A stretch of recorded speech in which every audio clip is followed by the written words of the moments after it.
Hey everyone, stay tuned. We got a killer video. Finally going to show you some things, 16 tips, plus some other insights into being a better reseller.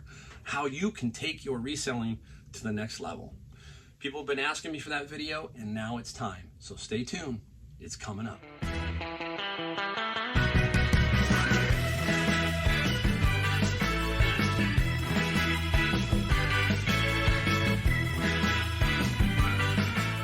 Hey everyone, it's Mike, the Golden State Picker. Today is Sunday. It's raining here in California. It's like our first big storm of the year, so I've got the door down. It's a little quieter. There's not as much traffic outside. And today we're going to do a little different video. I've had many people ask me about doing a video about how I achieve what I achieve. Maybe it's kind of like it's not my process, because we've kind of talked about my process, but this is kind of what I think about to get to the numbers that I get to, or how I have become successful as a businessman. As many of you know, and some of you who don't, I had 30 years, I had a furniture store, full retail furniture store. So I have a little bit of knowledge about retail and furniture and just running a business for 30 years. And 30 years, you're going to have many good years, many bad years, many good days, many bad days. And how do you get through those? And how do you survive the storms we talk about, right? So we're going to talk about that. I'm going to give you like 16 things that I kind of look at throughout my journey. Basically, it's the journey. I kind of keep these in a little file, and occasionally I bring them out, and I did it here. I went in and I said, hey, this is a good video. I added to it. I kind of continually add to it, adjust things that I think are important, and that's a good thing to do, is always continually adjust and move forward, never look backwards. So try to figure out what you're doing that needs to get you to the forward, the vision that you need, that kind of thing. And we're going to talk about that in those 16 steps. And we're also going to talk about this little point right here. And it's called the clarity of purpose. You've heard this a lot. A lot of people talk about this, the clarity of purpose. It's what allows us to kind of weather storms. That's the way I look at it. For example, right now, eBay has had those updates, and what a disaster, right? It seems like every time they do something like that, everybody gets all worked up. Sales might be slow for some. You might have returns. You might have just these update blues that are killing you. And it's in the fourth quarter. It's the worst time to have this happen to you. And you need to have that clarity of purpose to kind of weather through those times, right? And if we have that, and if we do have that, we're going to get through it. I'm no different. I go through it too. My eBay sales are not just like this. My eBay sales kind of go like this, like this, like this, like this. They go all over the place. They go all over the place. But I don't stress or worry about it. I take a look, and I look at myself and see, hey, is there something I'm doing wrong? Okay? That's the first place you always look, is look at yourself. Don't look at everybody else's sales. Don't look at eBay. Look at yourself first, and really look inside and say, hey, am I doing what I'm supposed to do? Am I on my clarity of purpose? Am I on my vision? If I'm on my vision and I'm doing those things right, then it's not you. Then it's just a matter of time before it breaks open again and off you go. So you got to keep that in mind, right? It drives us, the clarity of purpose drives us to where we need to go. We need direction. So we have to have that clarity of purpose in business. This is an eBay business. This is not just, to me, this is my business, and that's how I think of it. I don't think of it any other way. So now I have to figure out how I can make my business successful, right? It allows us to focus on our path, our journey, our skills, our strengths, all of that. If we do that, we're going to be just fine, right? There's a thing. Successful people have clarity of purpose and direction in their life. They really do. They have that purpose. They have that, basically that direction. They have a clear understanding of the success. That's me. I know what it takes to succeed. I'm 59 years old. I had a business for 30 years. So I consider myself successful.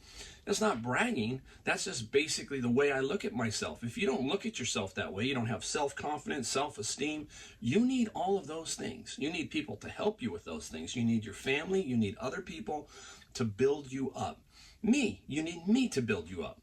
And that's what I'm here for. I'm here to try and help you become better at reselling. Sure, I can show you that stereo amplifier I sold, but you can find that stereo amplifier. Now you need to know, hey, how do you get here? How do we sell that? How do we find it? How do we drive ourselves to do better and find better things and become more efficient? All of that kind of stuff, right? So you just have to be consistent with your clarity and purpose, right? If you're not, if you're just off in many different directions, then you're going to be scattered, and it's just not gonna work, right? So when we have clarity of purpose, we hardly ever procrastinate. That's kind of another thing I was thinking about. When you're focused and you're doing things and you're doing them within your process and all of that, you're going to be stronger. You're not going to procrastinate. You're going to be efficient. You're going to be just so much better off with this clarity and the purpose that you're looking for. And we're gonna go over some of these things here. And I'm gonna use a little analogy. Okay, now this is about me. Okay, and a sport that I love. I have been playing this sport ever since I was a kid. I love to play it in competition. It's golf. I love golf. I flat out love it. I don't play it like I used to. I used to play all the time. I played for 8 years on the Golf Channel Amateur Tour, which was fun, because I can tell you something about the game of golf. The game of golf has made me money. It's made me a ton of money because I had networked. We talk about networking, but I have networked with other people who I've played golf with throughout the years. When I played on the amateur tour and I got to know people, they gave me tips about my business. They gave me things I've taken from them. And over the years, I've used that to help me be more successful. It's a great sport. It's a great sport. But anyhow, enough of that. So I was playing Thursday, and I just always look forward to when I can play a competitive round. That means that we're playing for something. We're playing for money. We're playing for, we have a Campbell Cup point system that we're doing, all that kind of stuff. And long story short is, when you get on a golf course, you have 18 golf holes. You have 18, 1 through 18. Every hole's different. Every hole's different, just in life. Every day is different. Every golf hole is different. You have to navigate those 18 holes throughout that day. It takes about 4.5, 5 hours. The course's terrain, all of this stuff plays a part. A lot of people think, oh, it's golf. Let me tell you, golf's very difficult. It's very difficult up here because you may only expend 15 minutes actually making the stroke or the swing throughout the day. You have all this time in between that this little mind starts to play games with you. It plays games with you. And this particular day, I hadn't played this golf course in many years. Since I was a kid, I played it a lot, but I hadn't played it in 3 or 4 years. And there's this one hole there, number eight, goes up the hill. Number 8 sits on this golf course, and it's prominent because it's straight up the hill. It's really, really a difficult hole. It's like the number 1 handicap hole, I think, on that side. So I started to play the first couple holes. And there's hole number 8 sticking out in my mind. And my mind is not having a clarity of purpose moment. I'm supposed to be playing hole 1, but I'm thinking about hole 8. And I got sidetracked for about 4 or 5 holes, really bad. And it was very difficult to focus and put that clarity of purpose. Play hole number 1. That's all I can do. I can't play hole number 8 till I get to hole number 8. Okay? So here I am just bouncing around, not having a very successful day at it. And now I get to hole number 8. I finally get to hole number 8. And here it is. And I'm like, okay, now what? Right? Now I'm stuck. I don't know what to do. And I end up messing the hole up. I really messed the hole up. So after that, I played the next hole, and I played number 9 really well. But I got to the 10th tee, and I said, Mike, we got to focus. We got to put this into a one-hole situation and try and cobble this together and finish the day. And I did. I just played. I let my mind just play the hole in front of me. I just focused on that and kept playing and kept playing and kept playing. And I played the backside. For me, I played the backside in 37. Par is 36. For me, that's absolutely tremendous because that was a tough back 9. What was the difference between the front and the back? It was the clarity. The clarity of purpose. I said, hey, Mike, let's focus on hole number 10, then go to hole number 11, and just play. Then your mind gets free. Your mind gets free. So when you have this clarity of purpose, things are easier. So it's just no different in life or in business. That's what you're going to do. You're going to focus on what the task is in front of you. What if you've got all of this stuff in built, your system's in place. My golf swing, I can't change my golf swing on hole 1. It's not going to work. I got to work with what I got. So you work with your process, go forward, that clarity of purpose. If you do that, you're going to be fine. You're going to be fine. All right. So there's a little analogy on the side, just kind of something to kind of give you an idea how it works in every part of your life, not just the reselling or the business side. All right. So now let's get to some of these 15 things that I do. So these are things that I do, things that I think about, and I go back to them. And I was glad because this rain this weekend forced me to go back and look at some of this stuff, and it refreshes my mind and say, hey, Mike, we need to do a little bit more of this one right here, okay? All right, so we're going to buzz through these as fast as we can. We'll talk about them, but we're going to kind of keep it, to a minute, 2 minutes on each one and get right through this. All right, the first thing you got to do is schedule your week, okay? It sounds basic, but I schedule my week. It doesn't, I schedule each week, but I have one schedule and then I adjust to that schedule down the road. Like if I'm going to play golf, I substitute that for one of the things that I do. So for example, I'll give you my schedule. My schedule, Monday, Tuesday, and Wednesday, most of you know, 9 to 11 o'clock. I do books, bins of books. 11 o'clock, I bail, I hit Savers, and then I hit other thrift stores throughout that day. So Monday, Tuesday, and Wednesday, pretty straightforward. The evening is set for obviously listing, packing, all that kind of shipping, all that stuff. Wednesday is purely a thrift day. So on Wednesday, we start out, not Wednesday, I'm sorry. I cut that out. Thursday is flea market day. Flea market day. Okay, so I go to the flea market until about 10:30. Then I go to Savers and start the same process, the Goodwills and so forth and so on. Friday is what we call Wild Card Friday, where I will talk about that in a little bit, but that's where I do different things around here. Saturday I do garage sales, and then I have stuff around the house in the afternoon. Sunday is a free day for family and so forth and so on. Now I am a full-time reseller, so keep that in mind. Keep that in mind. So set yourself a schedule. Now, sometimes you're going to miss, something's going to happen, something's going to come up, but you're a business person, so you can adjust those things, right? You don't work for anybody else if you are doing it full time. If you're doing it full time, still set yourself a schedule if you are new and doing part time. Just kind of adjust it. Just figure out your schedule. Very important to set a schedule.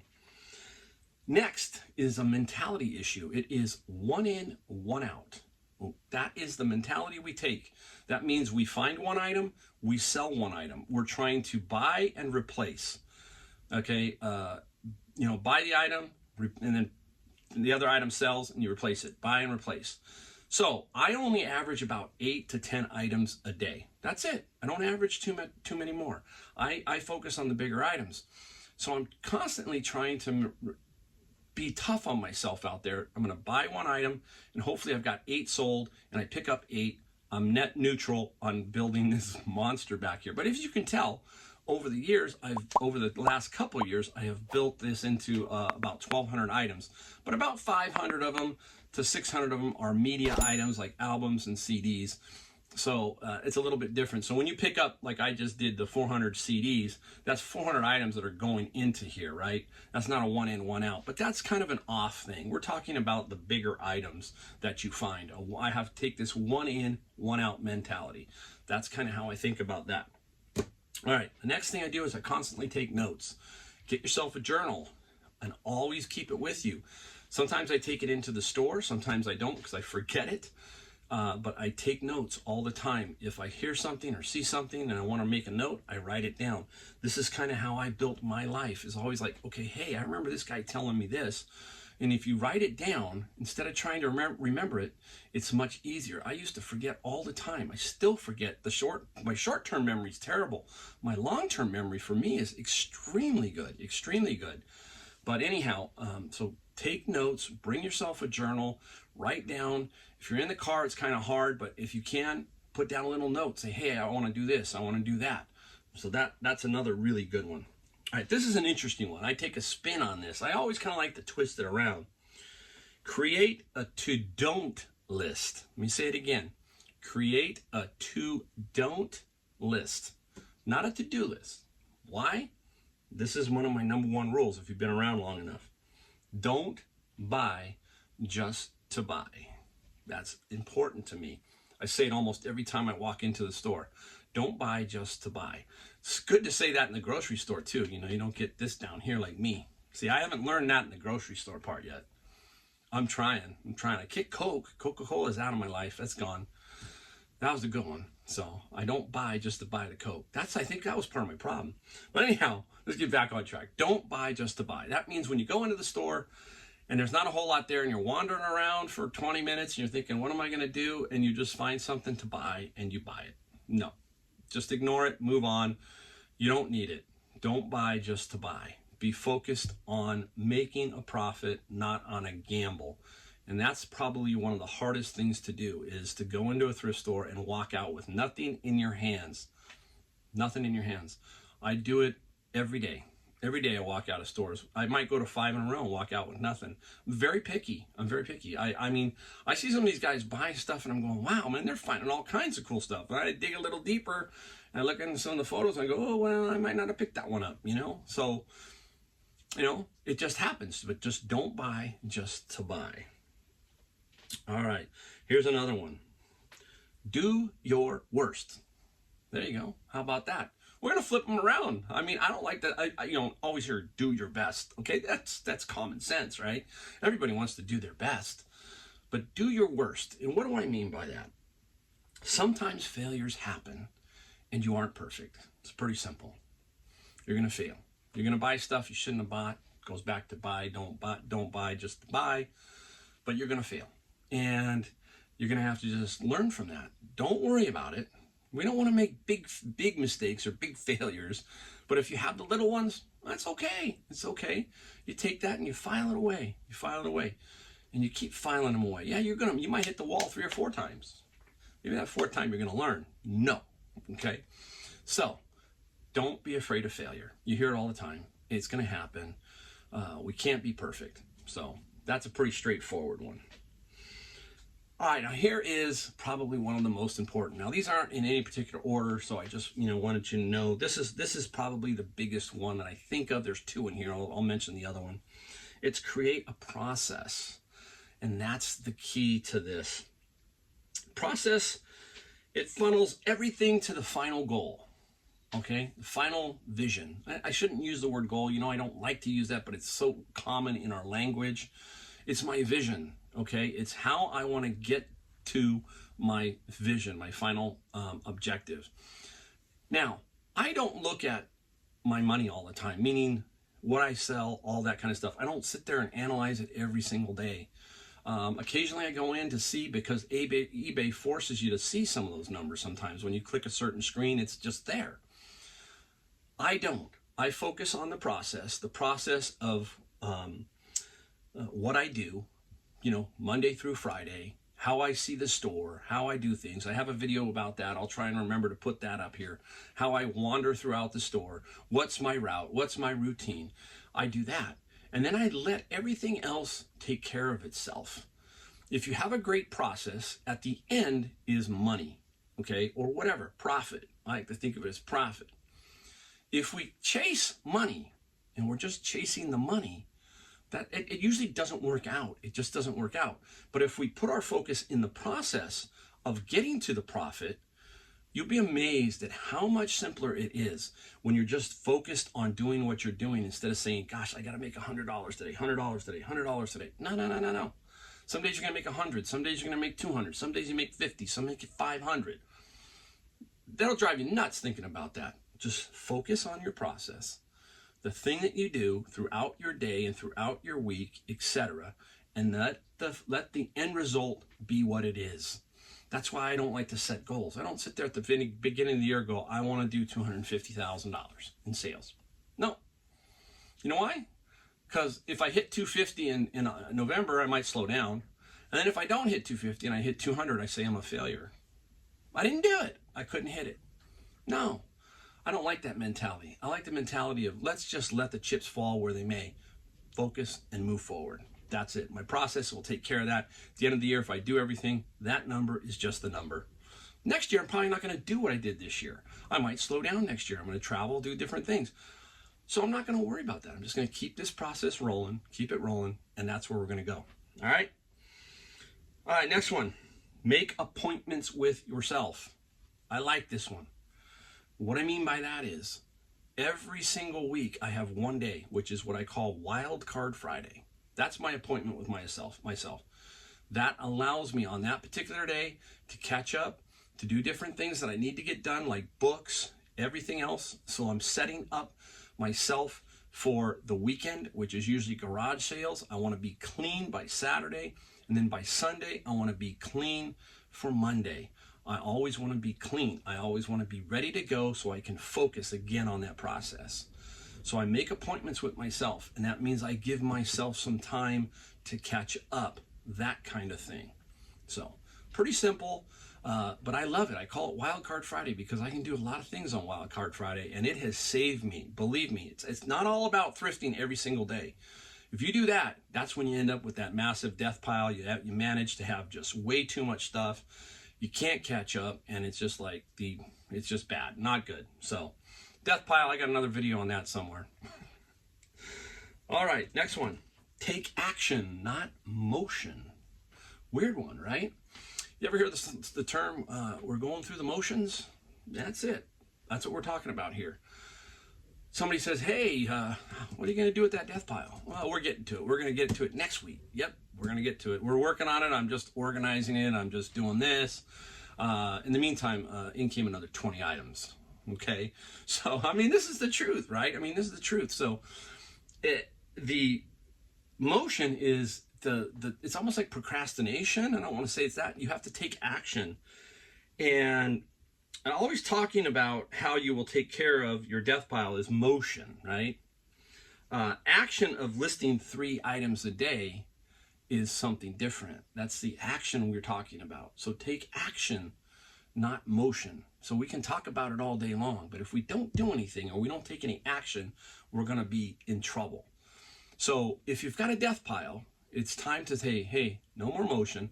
Let's take action. Let's take 5 items a day. That's not many. Or let's take 3, whatever it takes to get the action started, the habit. We talk about that in that book, Atomic Habits. It talks about, hey, we take a step at a time, we build it, then we add to it, and then we're free of it. So we go from 3 to 5 to 6 to 7, 8 a day, and then pretty soon you're done with it and you're learning that, hey, this is not a good thing. So take action, not motion. All right. Number 9, we're moving right along. Be realistic. Be realistic. Do not think, if you're new, that you're going to start out the gate and start making $100K a year. You're not going to make $20,000 a month, that kind of thing. That $20,000 a month, just to let you know, I have done $20,000 a month almost every month. And it's a lot of work, So set yourself some realistic goals, and don't get so far out ahead of yourself. Let those little, let that process work. You know, I started out with, like everybody else, like Rally Roots and all of them. I just threw in $400 or $500 and said, hey, let's go see what happens. I was a rideshare reseller before I was a Golden State Picker. What did I do? I basically was learning. And it took me a while. And then first thing you know, boom, I got this, boom, it started growing. And I was just, not being unrealistic and thinking, man, I want to just jump all the way up to the top, because you watch all these videos, you watch every one of us pickers, all the good pickers, Commonwealth Picker, Rally Roots, Craigslist Hunter, Matt Part-Time Pickers, I can name them all. We all started somewhere. We didn't have unrealistic goals. We had no idea. We just plugged it in and let's see what happens. So that's what you're going to find out. You're going to find out, hey, start here, grow. Grow slowly so you can learn that process, and then, trust me, it's going to be amazing. It's going to be amazing if you do it right. If you do it right, you're going to be going, I am now self-sufficient. You watch. All right, now, this one I think is probably one of my most important ones. We've talked about this before, network. What is networking? Networking starts with what? I don't have one around here, but it's the business card. I don't have it right in the business card. Number 1 is the business card. You need to get to know people, right? We need to get to know other pickers. We need not to be afraid of other pickers. Other pickers are your friends, believe it or not. Yep, they're your friends. They're going to help you out. 99% of them are going to help you out. I haven't found one yet that hasn't. I don't know. I put the 99% in there to protect me. Yes, they will help you out. You're going to network with people. You're going to go to garage sales. And at the end of the day, if there's some stuff that you think might be left over, you give them your business card and you say, hey, look, if you want to get rid of some of this stuff at the end of the day, give me a call. Come over and look at it and take some of it away. That kind of thing, right? Find somebody who's dropping off an album collection at Savers, let's say. And he says, I got a whole storage locker I'm trying to get rid of. This is a truck. This is load number 1. Give him your business card. Say, hey, can I come over and look? Instead of him dumping it, maybe you'll give him $100 for, 1,000 albums. I don't know. Something like that. That's networking. That is important, especially in some other areas where you don't have thrift stores all the time. You got to network with some of the local people who know people who may be getting rid of an estate. Maybe you get first in. One time I got first in on an estate just by answering an ad and saying, hey, can I come over and look at that turntable? I got that turntable before it hit the market. So how was that? I was networking. I had cards out there and they said, hey, come over and take a look at this. So again, network. I'm working with one of our viewers right now, Mary, and we're selling some stuff. I'm networking with Mary. So networking is very, very, very big. All right, here's another one. I got a lot of these. Change your environment. The workspace where you work. I'm constantly messing with mine. Now, this is technically my workspace. I love it in here. Yeah, it's a mess, and people come here and they look in the video and they go, whoa, this is crazy. Yeah, but it's the truth. This is what I have to work with. I have a deal with my wife. This is the business. Once I walk past that door, which is right there, that's the home. And inside my home, it's straight and narrow. If you walk in, you don't know what I do. Have no clue, because I don't have anything in there. I might have 1 or 2 items that are sitting there that are getting ready to be photographed or something. But otherwise, if company comes over, nothing is in there. Nothing is in there. So I want a good environment. I want to understand this is my workspace out here. Try to keep it as organized as you can. Try to make it your space. The second thing is this one might touch a nerve here. You have to surround yourself with better people. Period. Sorry, it's the truth. It's the truth. How many of you watched the movie Trading Places with Eddie Murphy, Don Amici? I can't remember the other. That was a great movie, right? And they had a little bet between the two of them. They were real wealthy, and they said, you can take a guy off the street and turn him into a successful person. One was Mortimer. I can't remember their names, but they were battling against each other. And they pick up Eddie Murphy, who's a scam artist, that kind of thing, just kind of pretending like he has no legs. And they take him in, and they try to convert him. One guy tries to convert him into successful. But again, the difference here is surrounded. Now, the movie it's a comedy, so it's surrounded by some nefarious people. But what I'm saying here is your environment of people will change you. If you hang around with very cool people who have visions that you do, then you're going to discuss things like that. Now, if you hang around with the wrong crowd, or you hang around with people who are going to bring you down, they're going to take you with you. They're going to take you with them, more than likely. So you've got to really focus on the crowd you're hanging around with. You don't want negativity, you want positivity. I try to instill that with everybody I run into that I know who are pickers in the stores I'm at. I want them to have a positive experience around me. So when I'm there, I'm going to give them positiveness, vibes. Hey, this is what's going on. This is what you should look for. What'd you find? They're going to bring that feeling to you. You're going to feed off of that kind of thing, and you're going to be stronger. You're going to be stronger. So remember, the people you hang around with, sometimes you look at them, you're looking at yourself. So be careful. All right, do it now. Next one, number 12, do it now. You got to fight procrastination. That's difficult, right? So you just got to do it now. A lot of times I just give myself a couple of minutes to do something, and that's it. Boom, got to get it done. Sometimes I'll stare at something, especially when I'm doing something around the house. That's probably my biggest area of procrastination. But once you do it, and once you get it done, there's a good feeling about that. So we can't procrastinate, even in the field, even at thrift stores, that kind of thing. You just gotta do it. You just gotta make sure you get it done. Don't give yourself too much time, because that's when your brain, this thing up here, starts to turn. Those gears start going, and you just procrastinate and you put it off. Say, I can do it tomorrow. And what's after that? A death pile. Those kind of things. So focus on the good things. Get it done. Move on to the next thing. All right. This one's an interesting one called gap time. GAP. Gap time. That's the time when you're not doing something. And what I mean by that is I'm trying to focus this on in the store. A lot of times I'm waiting for a cart to come out, or I've run the gamut of the store. This is the time where I use to do some social media. Okay, I don't do a lot of social media, but this is the time where I might make a post, I might do something. There's this gap time, 5 minutes, where a cart's not coming out. I also use it to find out what a certain item that I maybe normally wouldn't pick up is worth, or is it worth anything? I want to know something about that. So I'll use that gap time, I'll punch it in, and then what I'll do is I'll hit highest price sold in this category. Now I'm looking at that and I go, oh, okay, this is a vase of some sort. I go, look at this. Now, if I find this vase, it's worth 500 or potentially 500. So I'm learning. I'm taking that gap time of 5 minutes, and I'm not just sitting around thumbing through Instagram, Facebook. No, it's not me. I might post something on Instagram that I've been trying to post, and there's my gap time. I got 5 minutes. Let's put this up.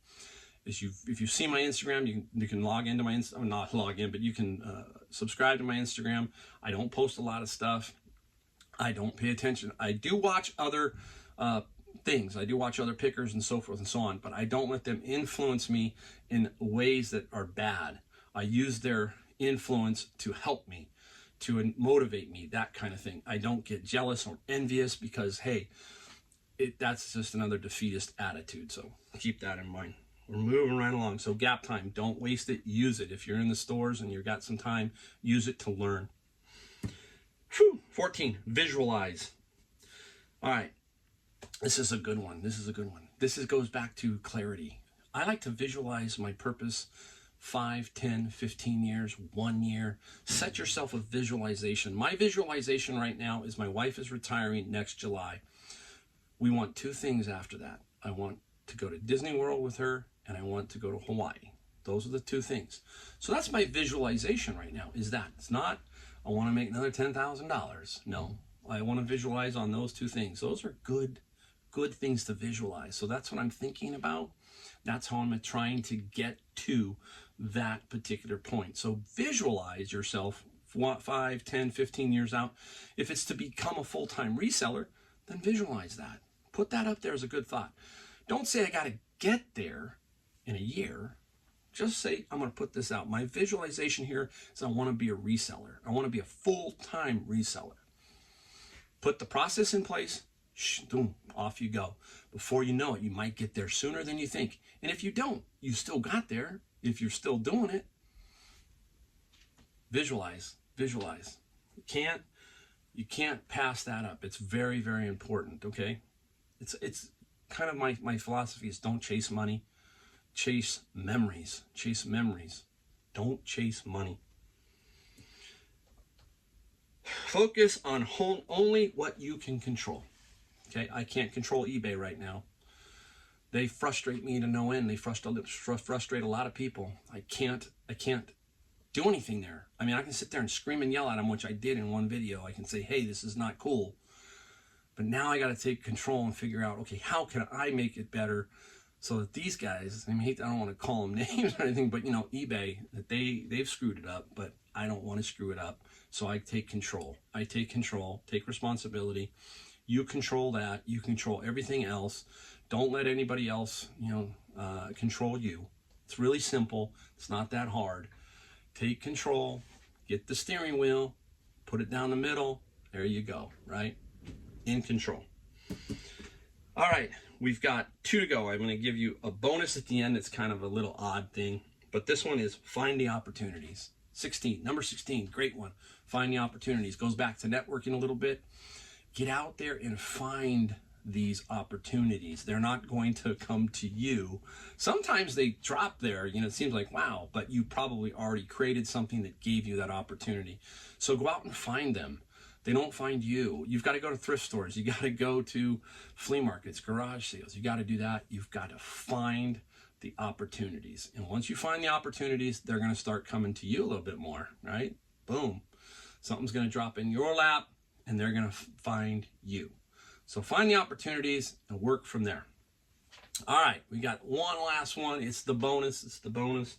It's a silly bonus, but it's called give up. Yep, give up. I just put it in there. Why? Because some days you just don't want to do anything. And at that point, your mind's negative and it's shot. Basically, at that point, you're going, you know, I'm having just a really bad day. That's fine. There you go. Give up that day. There you go. It's simple. Go do something. It happened to me when I was golfing. Now, I had that day where the front nine was terrible, the back nine was great. At the end of the day, I was still very happy. It was like, oh, you know what? I learned today. I learned something. It was like, I'm fine. Perfect. Okay. But I said, you know what? I'm tired. I played a golf course. This golf course was extremely hilly. Yeah, I had a golf cart, but you're still walking. You're still doing things. I'm 59 years old. It's a little bit harder. At the end of the day, I'm really, really tired. So I texted my wife. I said, hey, let's go to dinner. Let's go to dinner. And then let's stay home and let's watch a movie. Okay? I was done. I was done at that point. I gave up. I said, I'm not going to go home. I'm not going to list. I'm not going to photograph. I'm not going to do anything. And that was it. Came home. We had a nice dinner. We came home and we watched, I think, The Curse of Dracula. What a cool movie. Very old, cool movie, right? And that's what I did. Knowing the next day was Wild Card Friday. So I didn't have to just get out of bed and start going to do thrifting and stuff like that. It was my time, appointment time, right? It was my Friday, my Wild Card Friday. And I got a lot done. And I ended up getting a lot done. So sometimes you got to give up. Yep. All right, hey. There's some more videos, I think, coming up if you want to watch some more videos. They should, you know, hit them up there. It went a little long. I'm known for that. I enjoyed it. I really did. I hope you are learning something. I hope this video gave you a little bit more. And I hope that everything is cool. All right, we'll see you next time.